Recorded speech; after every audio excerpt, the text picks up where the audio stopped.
Hey, can we just be honest for a minute? Can we just be honest with the fact that things have been building up? That things do build up inside of us and around our life, and there's so many things that are vying for our attention right now, so many things that are pulling at us, that it just gets built up. Maybe some things aren't going well. Maybe some things are just, I've got a forever long to-do list. The bottom line is these things bubble up inside of us. Can we just everybody raise their hand and say, hey, that happens to me, and maybe happening more to you now than it has been in the past. We've had a lot of ugly things and going on in our world, a lot vying for our attention, right? Between pandemics and you name it. I don't need to bring it all up. But the bottom line is when that stuff bubbles up inside and when it gets stacked up in there, what do you do with all of that? And I want to talk with you a little bit today about getting stuff off your chest.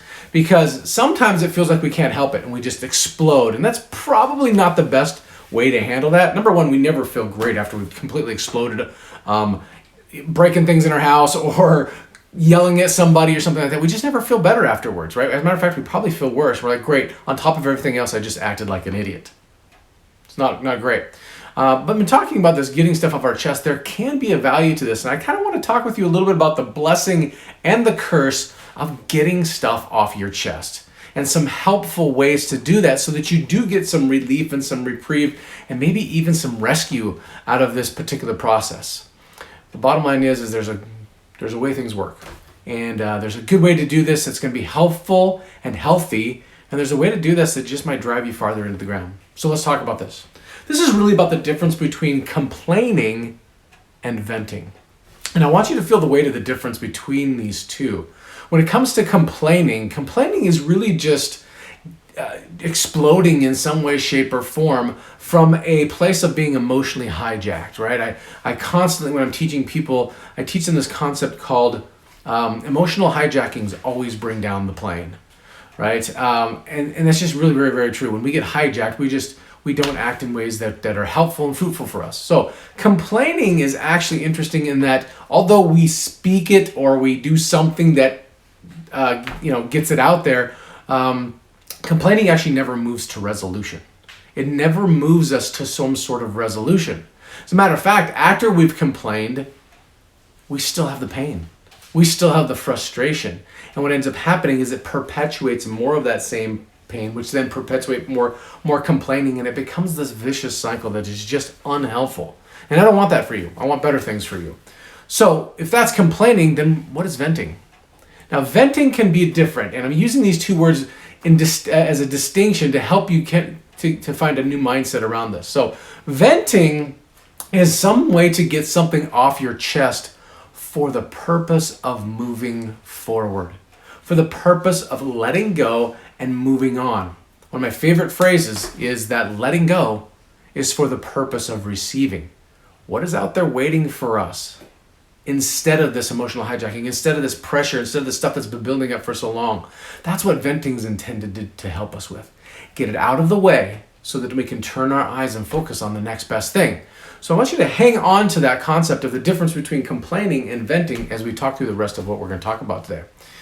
The next most important piece, I think, to be able to realize when you're talking about, all right, I'm getting to that point, I'm feeling like there needs to be a release of the pressure valve here, is to understand a different mindset around the idea that there's the necessity of struggle.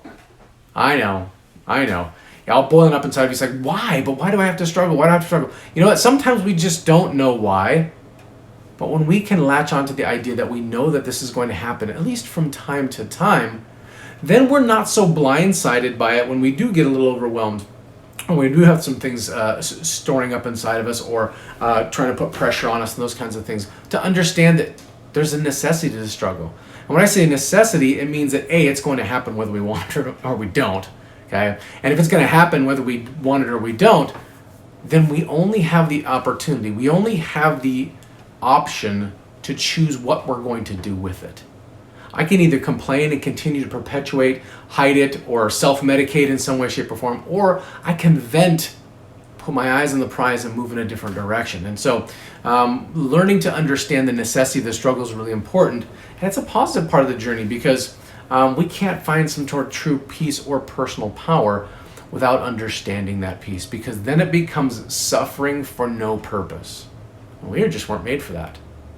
There is a purpose to suffering, and it's generally about our growth. It's generally we're being presented with an opportunity to unload something that isn't helping us be our best self, to function at our very best and to perform well in life and business. Okay?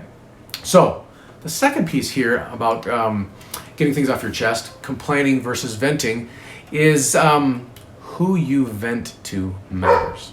Now, I'm going to make the assumption here that we're going to choose venting because it's healthier and more helpful for us, but who you vent to matters. You see, complainers will find the next closest person to just unload on. And now, number one, we never feel good about unloading on somebody, which we already talked about. But number two, what's going on with that other person? How do they feel when we just blasted them with all of our stuff when A, they weren't ready for it, B, they didn't ask for it, and C, we didn't even know if they wanted to hear it or even want to help? This is really interesting because when we get to a place where we complain to people, just complain without purpose, then what ends up happening is we can damage some relationships, and then we don't find the compassion and the help that we're looking for. What's the point? Okay, who you vent to matters. Now, think about a good friend or a mentor or a coach or somebody like that you can just get stuff off of your chest for the purpose of getting somebody who actually cares about you, and the fact that this stuff is heavy and hard, right? We'll need that, right? But on the flip side of that, they just may have some sort of word of wisdom that helps, that changes perspective, that moves us out of that stuck state, okay? And sometimes if they're a really, really intelligent, really wise friend, they may just let you vent and not say a word. How gracious is it for someone to just hear what we have to say without having to try to fix us or give us suggestions or give us those pat things like, oh, it'll get better. Well, wow, thanks a lot, that helped. I know you understand what I'm talking about with that. All right, another piece I want to share with you real quickly is this really about the power of silence. Our modern world is so fast-paced, and don't get me wrong, we've got things that we need to get done. Those are really important things. Not everything that we do needs to get done, but we're at such a fast pace in our life that we have forgotten the infinite value of silence, of not saying anything, of just being in the moment and being with the stuff. Let me share with you how this works. As a matter of fact, when you look at the U.S. military, complaining is actually not even allowed. And they go through some pretty hard stuff, man. Have you ever been through basic trainings or actually been in battles, in real battles and more? I have never done that, but I can only imagine, and I've heard the stories, and I've talked to people who I know personally who have gone through these things, and that's some weighty stuff. But one of the things that's just not allowed is complaining. And so in that, when you don't have the opportunity to complain, you've got to figure out some sort of other way internally. The second piece about silence is that if we are constantly complaining and just airing this stuff out, have we paused to stop and listen? Seriously, this is huge. If you listen to your own complaints, you'll actually hear your own heart trying to bring to your attention that which needs some attention, some TLC, some repair, some healing, those kinds of things. It's the whole reason we complain to begin with. It's the whole reason we vent to begin with, is because we're looking for some sort of resolution and some compassion. And so what if you were to listen to your own complaints? What if you were to listen and go, okay, heart, what are you trying to tell me? Could be magical. As a matter of fact, it's probably one of the best things you could do. Okay? Mindset. How are you thinking about struggle? How are you thinking about problems? Here's what I want you to know. Belief is everything. I could say that 1,000 times. Maybe I'll just make a video one day that I keep repeating that over and over and over again. Belief is everything. Because what you believe determines what you do and what you don't do. And what you do or don't do determines the results, determines the environment and the experience you have of your life and of your career, so that you can live your best life and do your best work, okay? Belief is everything. So what if you believed that the challenges that feel like they're putting pressure on you were high-level problems? What do you think about this? We've had problems in our life. You've probably had problem in your life in the past that you no longer deal with anymore. And you were grateful to get past it. But isn't it great that you don't have to struggle with those lower level problems anymore? You've actually grown out of that. You've grown past it. And so what that means is you can actually grow out of and grow past the current struggle that you're having, as long as you were to allow yourself to believe something like, oh, well, I'm just having a higher level problem. I'm not where I used to be, thank God. And I may not be exactly where I intend to be, but I'm making progress and moving in that direction. Those beliefs are going to be absolutely essential. Okay. Now, we've been talking about the word venting. And I would like to introduce you to the word prevent, as in to act ahead of, is really what that means. If you look at the dictionary definition of that, the word prevent means to act ahead of. And so before we get to that place where things are bubbling up and we're struggling and we're feeling the pressure, what kind of prevention are you doing? What kind of prevention are you thinking about? Because by the time you get to that emotional hijacking, it's kind of too late. Prevention doesn't really necessarily work. But the key to prevention is action. The bottom line is to get out of that stuff that you feel like you need to get off your chest is going to take some sort of action, some sort of movement. And by the way, these actions don't have to be like you think of yourself like, oh, I got to go for a 30-mile run. I don't know anybody who runs 30 miles, but I got to go for a run, maybe 5 miles or something like that. Maybe that works for you. That doesn't work for me. That's not my thing, okay? But there are some ways sometimes, and it may just simply mean that I need to move from the inside of my house in front of my desk to outside of it in this beautiful sunshine that's out there today and just soak it in. Let it sit there on my face. And sometimes that can shift things as well. Even the bigger things, okay? The truth of the matter is when it comes to prevention, when we're invoking the word prevent, is I tell clients and people all of the time that you can't steer a parked car.